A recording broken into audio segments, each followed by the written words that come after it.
यानी चक्रव्यूह में ऑपरेशन जिंदगी का रेस्क्यू मिशन एक बार फिर से फंस गया, क्योंकि इस मिशन के सबसे बड़े योद्धा अमेरिकी बाहुबली यानी ऑगर मशीन ने जंग के बीच धोखा दे दिया और अब वर्टिकल ड्रिलिंग से विक्ट्री की तलाश की जा रही। इस मिशन में मैनुअल ड्रिलिंग को भी खुलकर आजमाया जाएगा। याद कीजिए, 14 दिन के इस रेस्क्यू में एक दो नहीं बल्कि कई चुनौतियां आई, पर रेस्क्यू में जुटी जाबाजों की टीम ने चुनौतियों के चक्रव्यूह को हर बार तोड़ा। पूरा यकीन है कि इस बार भी ऐसा ही होगा, लेकिन इस रेस्क्यू में आखिर कौन सी ऐसी 20 चुनौतियां आई जिसकी वजह से अभी तक जीत नहीं मिल पाई है। आज 20 कहानियों में चर्चा इसी की करते हैं।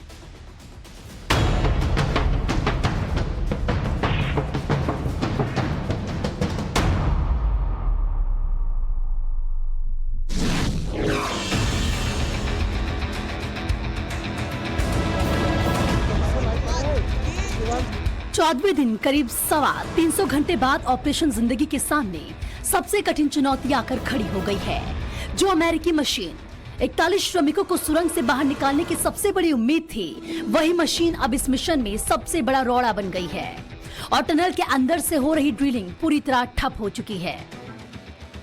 60 मीटर के मलबे में पाइप डालने का काम कर रही मशीन करीब 50 मीटर के पास जाने के बाद फंस गई।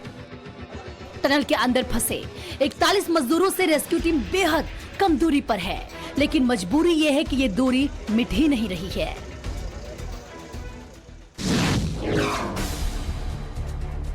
जब अमेरिकी बाहुबली यानी कि अमेरिकी ऑगर मशीन खराब हुई तो उस वक्त इस रेस्क्यू ऑपरेशन में उम्मीदों को सबसे बड़ा झटका लगा, क्योंकि जब ऑगर मशीन काम कर रही थी तो उस वक्त मजदूरों को बाहर निकालने की टाइमलाइन तक बताई जा रही थी। लेकिन ऑगर मशीन के खराब होने के बाद ये कहना मुश्किल है कि आखिर 41 मजदूर मौत को मात देकर कब बाहर निकलेंगे।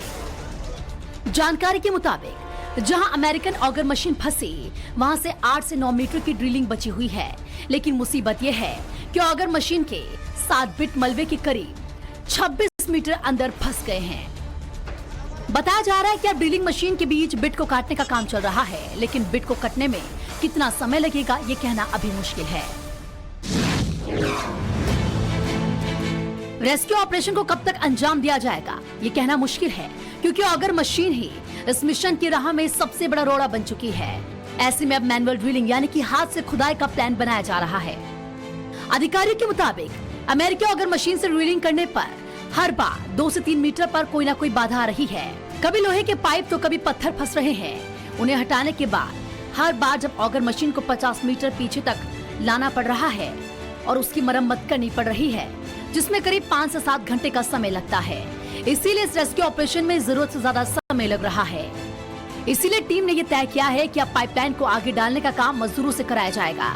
अगर कोई बाधा आती भी है तो उसे मैनुअली सुधार लिया जाएगा और बिना कीमती समय खोए पाइपलाइन को आगे डाला जाएगा।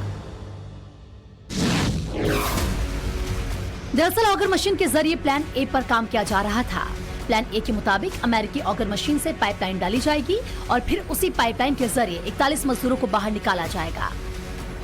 प्लान ए के तहत हॉरिजॉन्टल ड्रिलिंग की जा रही है, जिसमें 60 मीटर मलबे के अंदर अमेरिकन ऑगर मशीन से पाइप डाला जा रहा है। लेकिन फिलहाल प्लान ए पर पलीता लग चुका है और अब प्लान बी पर रेस्क्यू टीम तेजी से जुटी हुई है और प्लान बी का नाम है वर्टिकल ड्रिलिंग मशीन। हालांकि प्लान ए के तहत बटकोट साइड से भी हॉरिजॉन्टल ड्रिलिंग जारी है और कई मीडिया रिपोर्ट्स के मुताबिक टनल के दूसरे सिरे पर 3 ब्लास्ट भी किए जा चुके हैं, लेकिन वहां से अब तक कोई उम्मीद की किरण नजर नहीं आ रही है।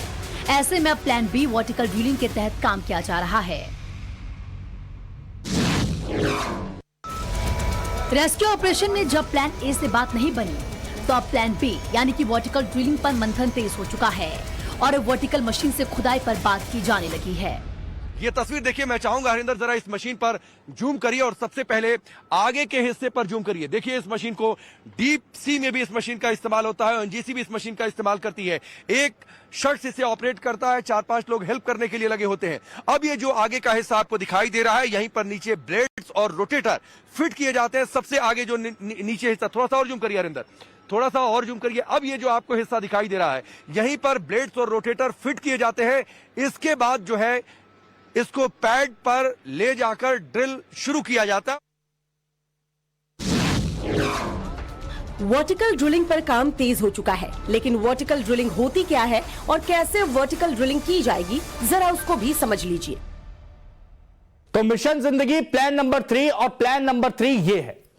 अब इसमें क्या होगा, इसमें क्या होगा, वर्टिकल ड्रिलिंग मशीन यहां पर लगाई जा रही है और 87 मीटर की ड्रिलिंग होगी। अब यहां पर भी आप सोचिए, ये देखिए, ये जहां पर आप देख रहे हैं 41 कर्मवीर यहां पर फंसे हुए हैं। ये वाला जो रास्ता है, ये सिर्फ जो वहां का है, ये सबसे पहले जो टनल में शुरुआत होती है वहां से, और उसके बाद वहां से बड़कोट। लेकिन ये ऊपर से ड्रिलिंग की जाएगी, वर्टिकल ड्रिलिंग यहां पर मशीन लगाई जा रही है। और जब ऊपर से ड्रिलिंग होगी तो उसके बाद 87 मीटर की ड्रिलिंग होगी। और 87 मीटर की ड्रिलिंग आप देखिए, पूरे यहां तक पहाड़ से ऊपर से खुदाई करते हुए, ड्रिलिंग करते हुए ये नीचे तक पहुंचेंगे। वर्टिकल ड्रिलिंग आसान नहीं है, क्योंकि वर्टिकल ड्रिलिंग टनल के अंदर से नहीं, टनल के ऊपर से की जानी है। लेकिन वर्टिकल ड्रिलिंग करना आसान नहीं है, क्योंकि वर्टिकल ड्रिलिंग के दौरान कई तरह की परेशानियां जो है सामने आ सकती हैं। ऐसे में सबसे बड़ी राहत की खबर तब सामने आई जब जियो फिजिकल टीम ने वर्टिकल ड्रिलिंग के लिए मंजूरी दे दी और कहां पर वर्टिकल ड्रिलिंग की जाएगी उसका स्पॉट फाइनल कर लिया गया। वर्टिकल ड्रिलिंग के लिए जब जियो फिजिकल टीम ने चट्टान का सर्वे किया तो वहां कोई पानी का स्रोत नहीं मिला है। ऐसे में ड्रिलिंग करने में किसी भी तरह की कोई परेशानी नहीं आने वाली। वर्टिकल ड्रिलिंग पर जब सहमति बनी तो रेस्क्यू टीम ने प्लान बी पर काम करने के लिए पूरी तरह से कमर कस ली और फिर मशीन को चट्टान के ऊपर ले जाने का प्लान बनाया जाने लगा। मजबूत करना रोड को, और मजबूती करनी है उसकी, मजबूती करना है। आप क्या बताएंगे, आप काम करने जा रहे हैं, बताइए जरा क्या बताया गया है। काम करने के लिए भी जा रखा है। अच्छा, कितना हिस्सा बचा हुआ है कुछ पता है? आप तो काम रोज कर रहे हैं ना। कल तो हम लोग को ऊपर ले गया था ना, रोड कटिंग हो रहा था ना। बॉर्डर रोड्स ऑर्गेनाइजेशन यानी बीआरओ इस रेस्क्यू ऑपरेशन में अहम भूमिका निभा रही है। इसी के तहत बीआरओ के आदेश पर बेंगलुरु से 2 एडवांस ड्रोन मंगवाए गए हैं। बेंगलुरु की स्क्वाड्रन इंफ्रा के 6 टनलिंग माइनिंग स्पेशलिस्ट इंजीनियर की टीम पहुंची है और आर्टिफिशियल इंटेलिजेंस के जरिए जायजा लिया गया।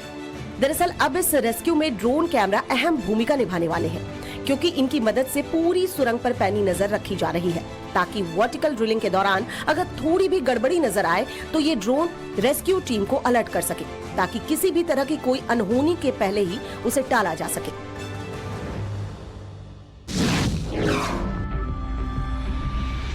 देश दुनिया की निगाह इस वक्त उत्तरकाशी के सिलकेयारा टनल पर टिकी है, जब वहां से एक ऐसी बुरी खबर सामने आई जिसने करोड़ों उम्मीद को जबरदस्त झटका दिया। इंटरनेशनल टनल एक्सपर्ट अर्नाल्ड डिक्स ने साफ कह दिया है कि ऑगर मशीन का मिशन अब फेल हो चुका है, यानी कि ऑगर मशीन हॉरिजॉन्टल ड्रिलिंग करने में कामयाब नहीं हुई है।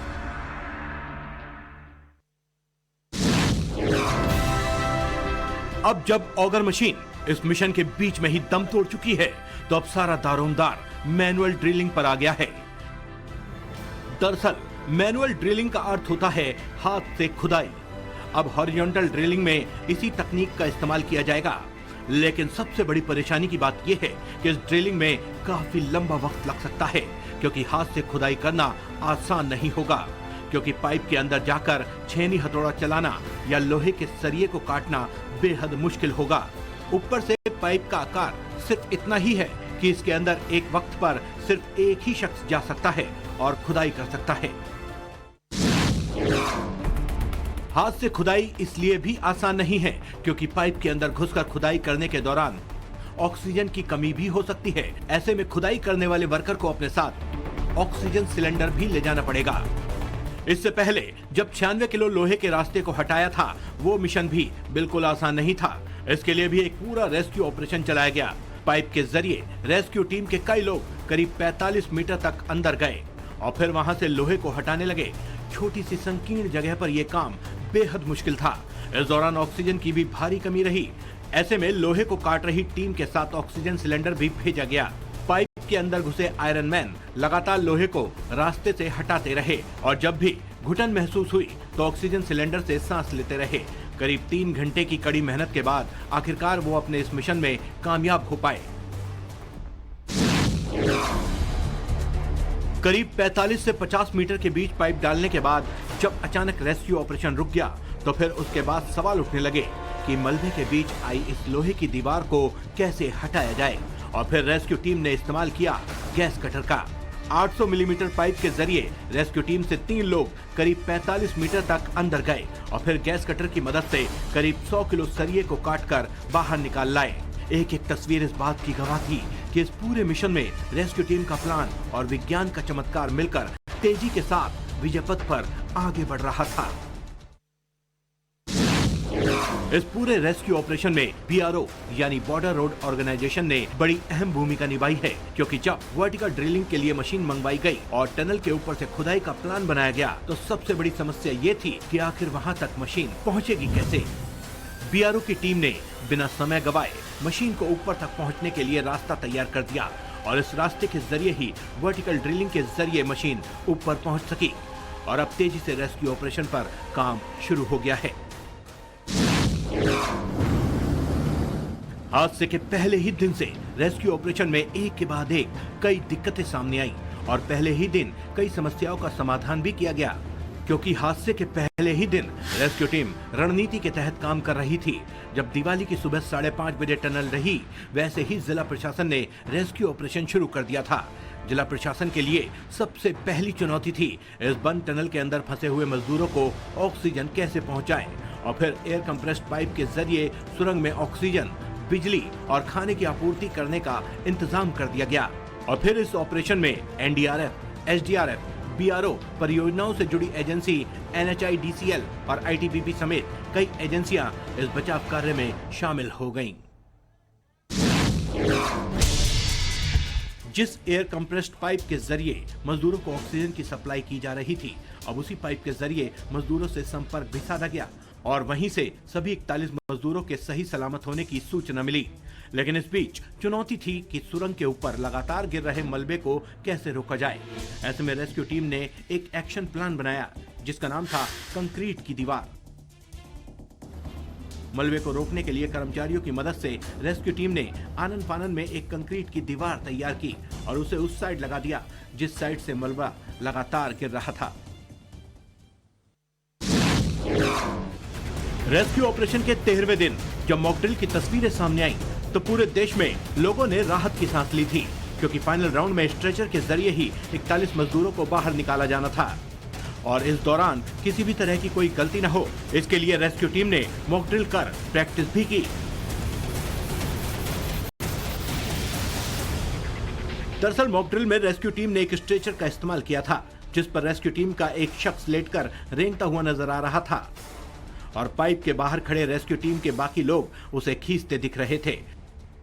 लेकिन अब सवाल यह है कि आखिर इस ट्रेजेडी का इस्तेमाल कब होगा और सवाल यह भी है कि क्या इस ट्रेजेडी की जरूरत पड़ेगी भी।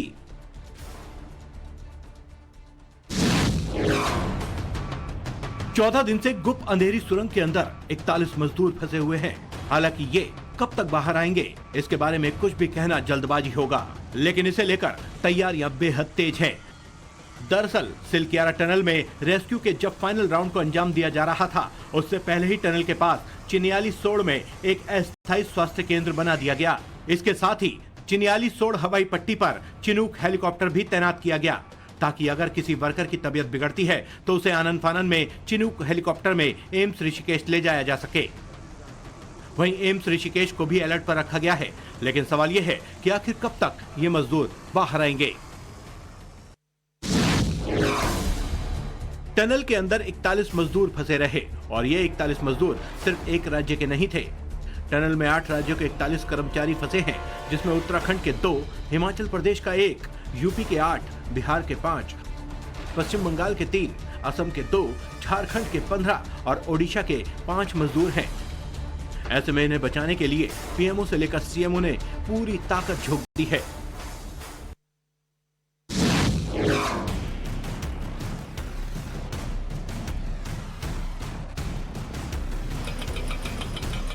बारह नवंबर से चल रहे ऑपरेशन जिंदगी को लेकर हर स्ट्रेटजी तैयार हो चुकी है।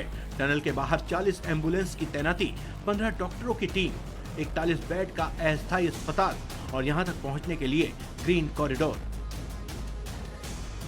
प्रशासन ने हर वो पुख्ता इंतजाम कर रखा है जिसकी रेस्क्यू ऑपरेशन के बाद फौरन जरूरत पड़ने वाली है। आखिरी चरण में रेस्क्यू टीम ने एक स्ट्रेटजी तैयार की जिसके मुताबिक ड्रिलिंग पूरी होने पर टनल के अंदर एनडीआरएफ के 15 सदस्य जाएंगे, जो अपने साथ ऑक्सीजन गैस कटर लेकर जाएंगे। इसके साथ ही ये प्लानिंग भी बनाई गई कि सभी कर्मचारियों को तुरंत बाहर नहीं निकाला जाएगा, क्योंकि अंदर और बाहर के तापमान में भारी अंतर होगा। वहीं कमजोर कर्मचारियों को पहले निकालने की प्लानिंग है, ताकि उन्हें स्केट्स ट्रॉली से बाहर निकाला जा सके।